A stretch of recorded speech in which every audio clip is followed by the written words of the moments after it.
Welcome to the Generous Business Owner Podcast, where business owners gain inspiration and encouragement to live a legacy, not just leave one. And now your hosts, Jeff Thomas, Alan Barnholt, and Jeff Rutt.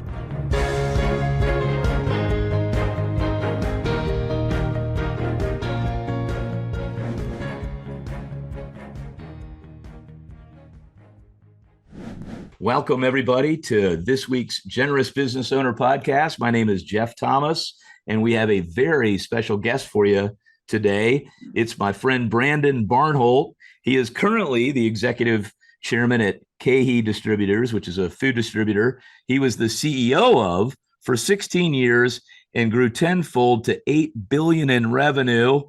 If you want to learn how to do that, tune in. We're going to talk about lots more than that, but that is very interesting and impressive. Brandon, welcome to the program. Thank you, Jeff. Great to be here. Good to see you. Well, Brandon and I met earlier in 2023 at an event of like-minded business people and really just hit it off. And I just love Brandon, his sense of humor, the way he doesn't take himself too seriously, but also has a very impressive business career. But Brandon, we always try to start these conversations with just a little bit of background. Tell us about your family, where you grew up, what that was like, that sort of thing. Yeah, great. I grew up in Denver, Colorado. I am the youngest of four kids and luckily married the oldest of five. So the oldest and youngest get along pretty well. But youngest of four, my dad was in the oil business. There's a whole story there that we may or may not touch on, but probably about my ninth grade year, I came home from school one day and there was a padlock on the front door. It had been repossessed and my dad was no longer in the oil business. So I kind of back half of my younger years, I was sort of dealing with, moving from the big house and the country club and so forth into just, a more, kind of a normal life. It formed me, and I'm sure we'll talk a little bit about that as we go through the day. But my dad and mom were Christian Scientists, which is a religion that I don't understand. And luckily never, totally got involved in that. But it was a big part of me growing up. Yeah, it's interesting. Now, about what year was this that your dad was having the business struggle? Do you remember? So it would have been about 1970-ish, 70 to 72. So this wasn't like 1982 bust. This sounded maybe a little more company specific or something, not necessarily the whole industry going, although it's wildly cyclical. Everybody knows that about all commodity businesses, but oil in particular. But this was a little more company specific. You want to just unpack that story just a little bit? That's a big deal. Well, it's a big deal because of the way it impacts, everybody involved. And for me, it was a big deal because I was a young kid. I grew up in a household that had money. I was a member at a country club from the time that I could even swing a golf club and so forth. And then all of a sudden, literally one day, nothing. And it was a struggle from then on. And the blessing for me is that it made me go out and understand what it was like to, start basically from scratch. I had to work from the time I was, young, paper routes into dishwashers, into, any job that I could get. I ended up working at a grocery store most of my high school career. I worked all the way through college.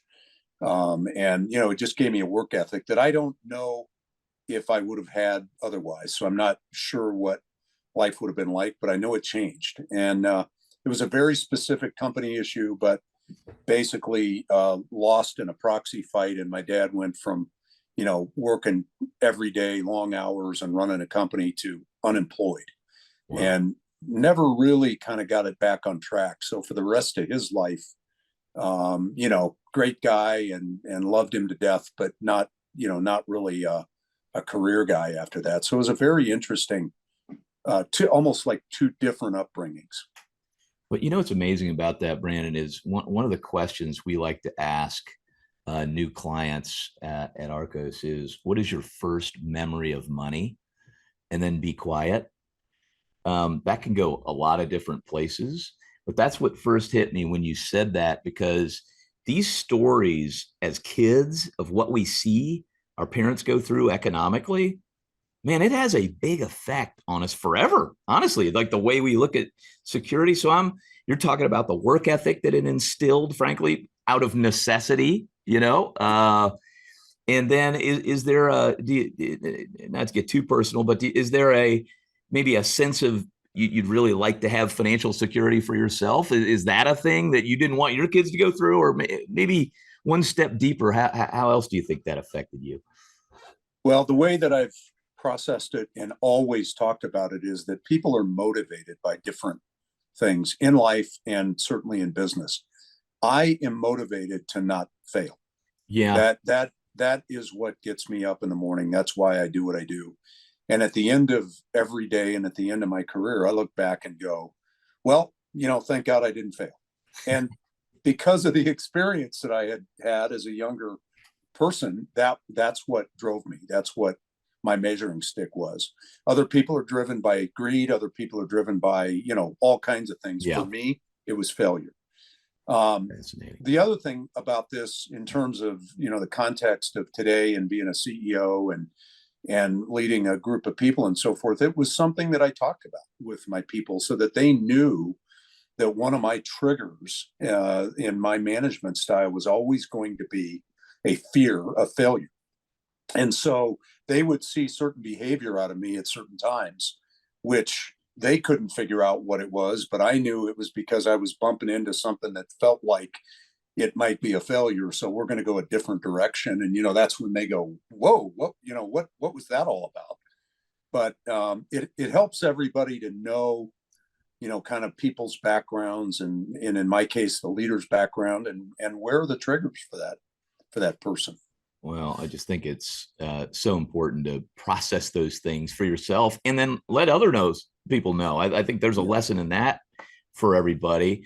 All right. So you grow up, you go to college, you went to school in Colorado, right? You want to tell us about your college years and that sort of thing?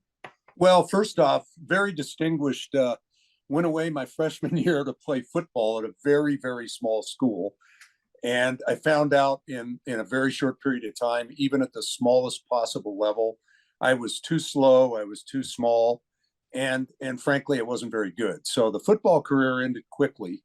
Luckily, I met my wife during that summer after my freshman year. I moved back to Colorado, went to school here. My wife went to a different university and we got married a year later. So we celebrated this week our 45th year of marriage, which has been awesome. But we literally got married as juniors and senior in college, which again, kind of, that's a thing. And it created a certain environment for the two of us. But I was and always thought I would be a Colorado guy. When I graduated, I went to work for an oil company, Conoco, and I worked for them in a training program for about a year based out of the Denver office. And then they began to move me. And for a period of almost 45 years, I never moved back to Denver. So it's good to be home now. I'm 65. I stepped, as you said, I stepped out of the CEO role and my wife and I moved back to Denver for the first time in a long, long time. It's great to be back. Well, so yeah, I just thought you'd probably never leave Colorado, and then our best laid plans, right? Yeah. But at least you finally got back there. So now, given this background, thank you so much for sharing this story of your upbringing, because I think it does set the tone. Probably not a surprise that you took a job with a big company. Sounds more stable, right? You bet. You Conoco and then DuPont, right? DuPont bought them the year that I started there. So I had jobs inside of DuPont and Conoco. And those are big companies. Yeah, but you've got a competitive sense to yourself. The football thing is obviously kind of tells that story a little bit, but you've got this thing, but you're able to kind of exercise those leadership skills or whatever, maybe inside a big company, which seems maybe safer than the path your dad took initially, right? I mean, is that some of the thing? Was that conscious or subconscious, you think, in your early career? I think it was subconscious. I was drawn to the oil company and oil industry because of my dad. Okay. But I think big big was important. And I think I subconsciously felt safer, but I also will tell you that there was an ego element to it, that I was working for a big company that people knew. Okay. And I could take some pride in that. And of course that all wears off pretty quickly. The ego, I mean, but yeah, it's all in the mix. And I got about 11 years into that career, and what I had learned at Conoco and DuPont and in that early part of my career is that I had kind of a drive to be a leader. I became someone that people could put into messy situations, and I could fix them, clean them up, start some divisions inside of a big company. And so I was a little bit different than others in that I liked these sort of either broken or startup situations, even inside of a big company.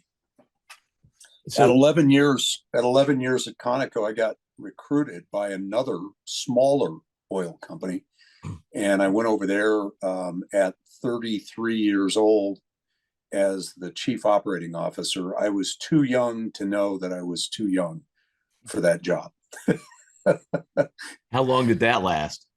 That lasted about a decade, and Okay. that took the family to St. Louis. The company was based there. We thought that we would live there forever, but Was that Clark Refining? Is that what that was? that was Clark Refining. Okay. At that time, it was the 12th largest oil company in the United States. It gave me exposure to Wall Street, which prior to that I had none. So I understood a little bit more about the debt markets and capital markets. Did an IPO while we were there, so I got to experience that. And then the division, the marketing side of that company, was spun off. I, with the help of a private equity company, bought that, and that was where I became a CEO for the first time. And I guess I was probably about 40 years old when all that was happening. And then from that point, for the next 25 years, lived in Chicago and had, been a CEO of a couple of different situations there, including my last one at KeHE for, as you said, for 16 years. So KeHE, did you pick that one up in Chicago? Were you living in Chicago for most of that?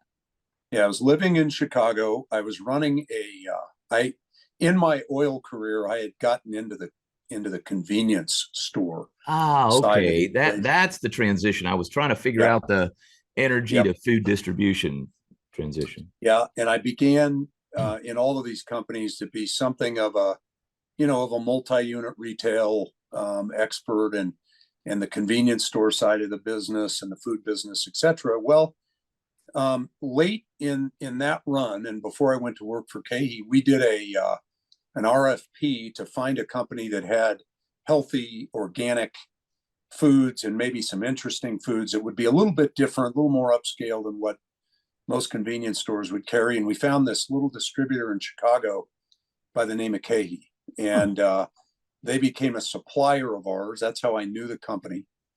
And then the company that I was running was sold.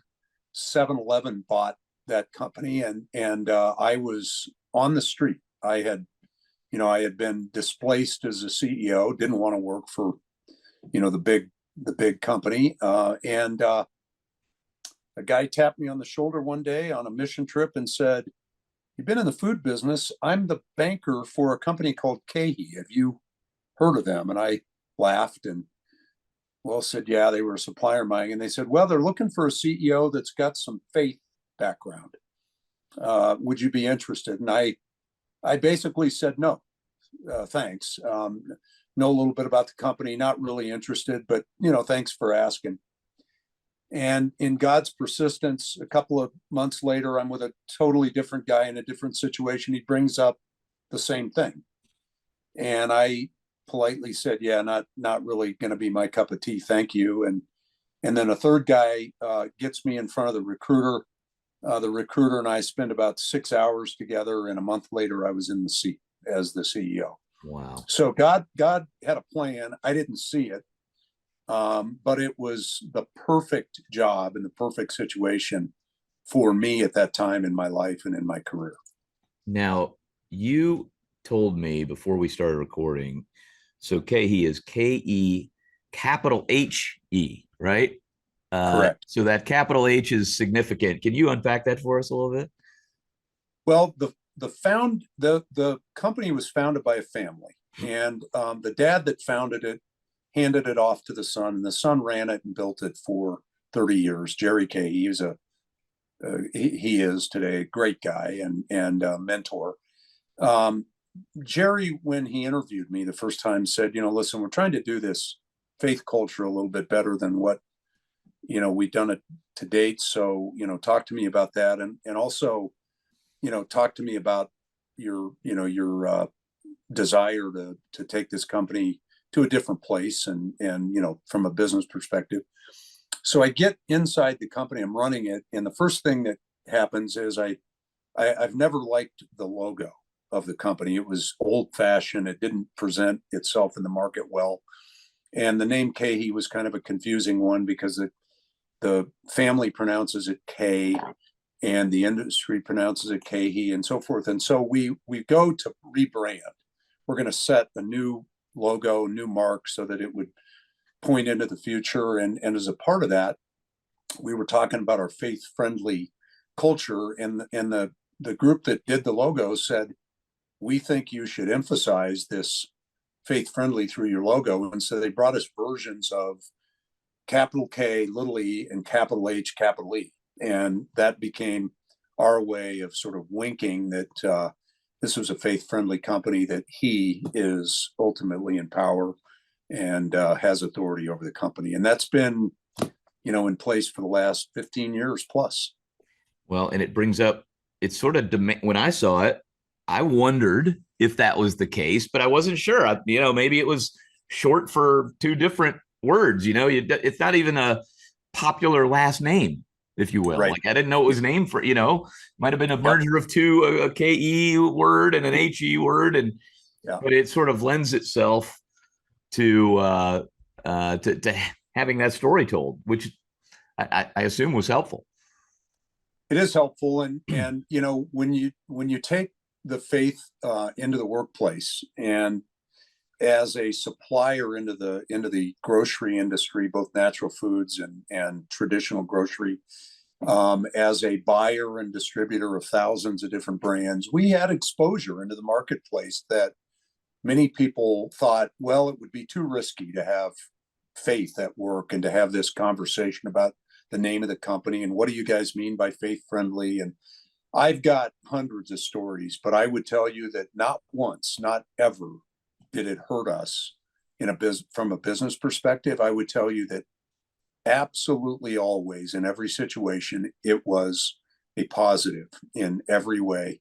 And so my belief, and it's been proven out now in living color over and over again, is taking your faith with you to work and being bold in your faith is a good thing. And I think you have to do it in the right way. You can't beat people over the head with it, and you've got to be open to all faiths, and you've got to be loving of all people in every direction. But having your own faith system and being willing to say that you can bring it with you to work is, I think, has proven to be a really great thing.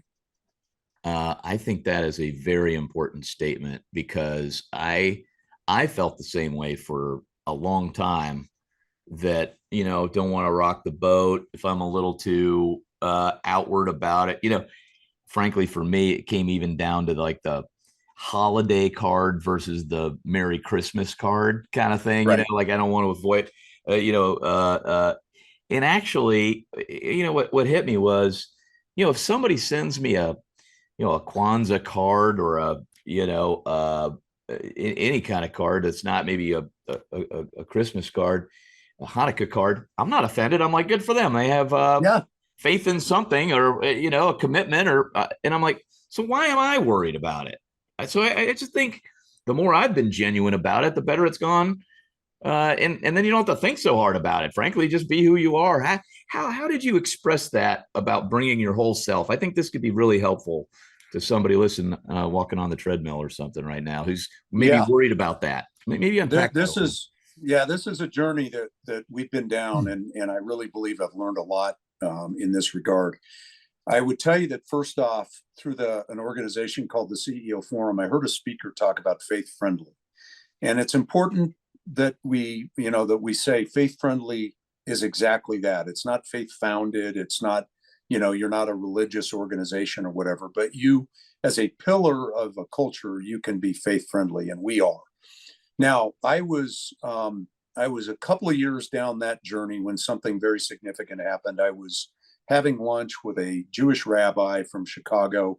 We were talking about him being a speaker at one of our events, and he wanted me to unpack this thing about faith friendly. And as I was doing it, he said to me, he goes, "It's interesting because what you're telling me is that you're experiencing that if people bring their whole person with them to work, then you get more of that person, you get the whole person, you get their whole life, and maybe they're even going to be a more valuable employee." And I locked onto those words, and it became a part of our culture and the part of the way that we talked about it, that we encouraged everybody in our company to bring their whole person, including their faith, whatever that faith was, including no faith, including I don't believe in God. All of that is good because it's all of who you are, and we can have that adult civil conversation. I'm not trying to hide the fact that I'm a Christian. They're not trying to hide the fact that they're a Jewish person or someone of the Muslim faith, or maybe I don't believe in anything. And I've got some great stories about all the different religions, but most notably, I would tell you it's the people with no faith, and they were really open about that were most afraid and concerned about getting involved in our culture. And you can imagine what they found is ultimately our culture stood for something, and it was meaningful, and they got meaning out of it. And for the most part, most of those people have made KE a home because of a culture that stands for something. So there's just no downside to inviting everyone to bring their whole person with them to work. KE was never public. Is that true? That's true. Okay. But you did work for public companies, but I've even heard, the CEO of Intel, for instance, I know is a believer, and, he has that same ethic inside of a public company. So I think that approach where of bringing your whole person, that makes a lot more sense than having this wall up. If your faith, no matter what it is super important to you, isn't that kind of a weird thing to not try to bring to work? I mean, it is with you all the time, and pretending like it's not seems weird, actually. So, but this is not that popular, right? Don't you think sort of corporate America is still sort of saying, don't talk about that here? Well, I think there's always been that separation. I believe in some cases a separation was good, and for historical reasons, maybe it was applied in the wrong way, and therefore had to be separated. And I would say that it depends on the leader. It depends on the way that it's being imprinted onto the company. And I would only speak for myself by saying, you never ever use this as a weapon. You never use it as a judgment. You never use it as it's this way or the highway. You have got to be open to every person's belief system. And if you are, and if you're loving in that openness, then just what you were saying, all of a sudden they know that their CEO is of a faith, whether that's the Christianity faith or whether it's Jewish or Muslim or any other faith. I mean, why don't you want to know that about your leader? Like where are they from? What do they do? What do they believe? And if the leader is willing to do that and willing to just make it then an open part of the culture and not judge and not beat people over the head with it and so forth, I think it opens up the culture. I think it makes it better. And I get asked a lot about all the current social issues. I think those are easier to navigate if you're open about this. And I can talk about that, but I think it's easier to navigate the more open you are and the more willing you are to love everybody. Yeah. Yeah. I think it's like if you're trying to be overly politically correct, yeah, you're going to step in it. I mean, if you're dealing with those issues, you're like, hey, we asked everybody to bring their whole thing. Here's my take. Yep. But I'm one guy. Okay. Can companies have a stand on things? Companies don't have opinions. Companies are just full of people, you know? So, I mean, yeah. It is kind of refreshing actually to think about. Now, one of the things, of course, now you run a pretty big organization, right? You get there, sounds like it was what, 800 million in revenue. You take it to 8 billion. That's a lot of growth, man. And so there's some M&A in there, all that kind of stuff. What was it like growing like that? There had to be a lot of changes happening too. Yeah, tremendous amount of change. Culture is something that I personally take, really seriously. And I think that all the people that worked for me over the years would tell you that if I was good at anything, I was good at worrying about the culture and trying to nurture it and take care of it and so forth. And, hopefully I was good at a few other things, but culture was really my baby. When we would make an acquisition, and I go back to the very first one we made, where we bought a company that was operating on both coasts, and they heard that we were this faith friendly thing. Well, you can imagine there were people that were very worried and concerned about that. And there were people that were, you're not going to bring any of that to me. And what do you do with all that? And what I would tell you again is what I found from a cultural standpoint is it gave us a pillar that we could rally around. And certainly there were people at the acquired company that never got on board with our culture in general, faith friendly or anything else. But for the most part, it made it better. And let me give you an example. We were a company that even back in those early days had always served in some way. And that's been developed into something today that's really exciting. But even in that day, and a 14-year-old daughter of one of my employees had been to a packing event where she had packed food that was going to go out into the community. And we made this acquisition. We were trying to think about how we were going to bring our culture together. We had this faith-friendly culture in serving. And she said, you guys should do a packing event. After we closed the acquisition, we took the packing event on the road. We went to every warehouse, every office, every facility, all the way around the country. And a year later, we packed our 1 millionth meal that we gave away. Wow. And it glued the two companies together. It glued the culture together. It brought people together. And for the acquired company, they saw that we were doing something good. You get done packing the food and then you stop and pray over it. Well, some people are creeped out by that, but most of the people kind of go, that was pretty cool. That was a good thing. And I'm glad to be at this company. So it's one example, but the long story short is we've had a tremendous amount of change in our company and culture. We've managed to acquire and make some big acquisitions and bring that together. And today I would just tell you that we have a culture that really matters. It's substantial in what it means to our employees. And I think our employees in every nook and cranny of the company would defend it as a great culture that they're proud to be a part of. Well, I remember going to a seminar. I love that story because I remember going to a seminar for C12 put on. It was a marketing woman, and her specialty within marketing was to help companies tell their sort of philanthropic giving story. And she was stunned by, she said, the clients who listen to me the most about telling the giving story are the least generous.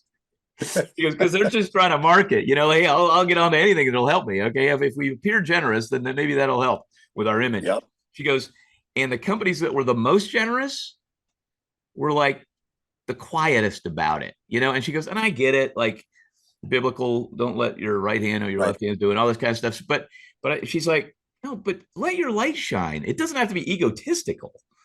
But I think what I love that because it's like, that actually those things are important to show future employees and customers and that kind of thing, who you really are, not as a manipulative thing, but I mean, people need to know that's happening. What do you think about that in terms of telling that story? Well, I think you're exactly right. There's a tension that we all feel about not bragging about it or telling the story and it's the right hand, left hand. I mean, it's real and it's attention. And I would tell you, for a number of years at KeHE, I was reluctant to want to tell the story too broadly outside of our own employees. Right, but right. over the course of time, it became clear to me that everybody that we dealt with wanted to know. And we didn't beat the drum, and we No, you're don't not run out pounding and your brag. chest. It's No, no, just telling the truth, though. yeah, yep. And we have retailers that I know, some of the biggest companies in the United States in food, that I know do business with us because of our culture. We have a lot of suppliers that love what we do, and frankly, our suppliers, because a lot of them are smaller, Yeah. love the fact that they're doing business with a company that has a culture that does so much good. And so they feel a part of that. And we've had a lot of our vendors ask us if they can go on our serving trips with us, because they don't have the means themselves to be able to put it together. But we send employees. We've had over 2,000 of our employees go on multi-day serving trips where they take vacation time, and the company, through its foundation, provides the connection and the the financial support to do it. But we're talking about all over the world. We support organizations as far away as Nepal, and right here in the United States. And what happens is, when you can get one of your employees to experience a serving trip like that, they begin to understand that this is why the company does what it does.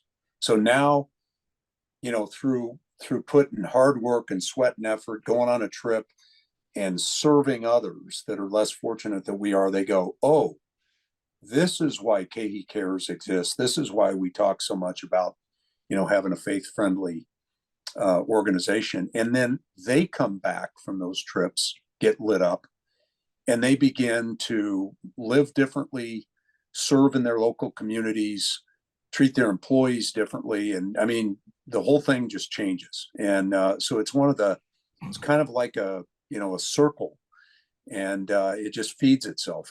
We've really come to understand what it means to serve.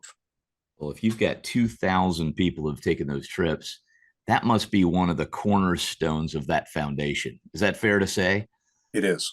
From a mission standpoint, this is a question we actually get a lot. And I think this is really helpful because KeHE's pretty darn big company now. So the processes have to be, you know what I mean? You got to have, Yep. This is not 8 people. This is 7,000 people or plus. Yep. So what does that look like? Can you share with us a little bit about maybe what the pillars are of the corporate foundation? You know what I mean? Yep, you bet. So KeHE Cares is actually a foundation, right? Yeah. It's funded from 10% of our net income, and there's a lot of elements to it. But what I would say is, there's dollars available inside of KeHE Cares to help from a benevolent standpoint of our own employees. Yeah. And there's always great need. That's a hot topic. We get that one a lot. Okay, so that's in there. Yep. And there's some of the most unbelievable stories and situations there. It just makes me cry to even try to tell those stories. Yeah. The bigger part, and by far the most dollars, go to the serving trips, where we support what we call care partners all over the world. And what we're looking to do in that regard is, we're looking to help human beings that are in a situation that is less fortunate than us. We don't use that for the planet. We don't use it for animals. We don't use, we don't just write checks, but we support organizations around the globe that are helping people that are less fortunate. So, an example, we've been serving with organizations along the west and south side of the city of Chicago in very poor areas for years. And we come alongside those organizations that are trying to lift young people out of poverty and out of situations with gangs and so forth. So we've been doing a lot of that. We got into the world of sex trafficking and the recovery thereof. And one organization leads you to another. And that's how we got to Nepal. Nepal is notorious for a brothel industry that's absolutely atrocious. It's a trip that only females can take because of the how bad the situations are.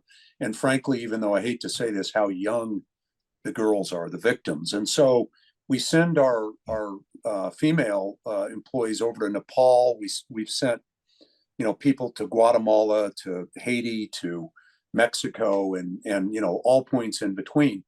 And it becomes the pillar where the company has these connections. We're supporting these partners, but our dollars are used primarily for our people to go down and serve. Yeah. So we're not just writing a check so that their general fund has, some money in it. We do some of that, but we're much more interested in sending our people to do the work alongside them and help them. And it's phenomenal for those organizations. Our people get so much out of it. I can only just kind of summarize it by saying it's life-changing. And for our company, what it does is it glues the culture together. Yeah, no, it's amazing. Yeah. And they get to bond on that. They learn what the company's about. I mean, sorry, financial nerd here. How do employees, do you allow employees to participate somehow in giving to the foundation? Yeah. So the first thing I should say is that the foundation is run by volunteers that are all from the employee ranks. Wow. It is not management. Wow. So the way that the dollars are directed, the organizations that we support, the trips that we take, and all the approval of everything all comes from a committee of employees that are, from the ranks of the organization. So that's the first thing. I would also tell you that anybody outside of the company can contribute to CARES, and we get contributions from customers and suppliers and people in the industry, and more of our employees have asked and have in fact donated to CARES. By far, the vast majority of the money is coming from profits, the company and its net income. Yeah. But the one other thing that I would say that I think is an important element of this is we view the serving journey as just that, a journey. And we believe that people have to take small steps. You don't want to necessarily yank somebody out of their normal life in the suburbs of whatever city and send them to Nepal. Yeah. So we typically ask for people to go on a trip that we have designed and kind of curated and just over the border down in Mexico. It's actually set up on the U.S. side in Laredo with a partner that we've worked with for years. And people go down there and they sort of very gently begin to understand what it's like to be in this environment and serve and so forth. And if they get lit up in that and they come back and say, I want to do something more, then they might get a Haiti or a Honduras or a Guatemala. And for our ladies, certainly a Nepal trip is something that is possible, but it is traumatic. And so you've also got to be careful around, the curation of these trips.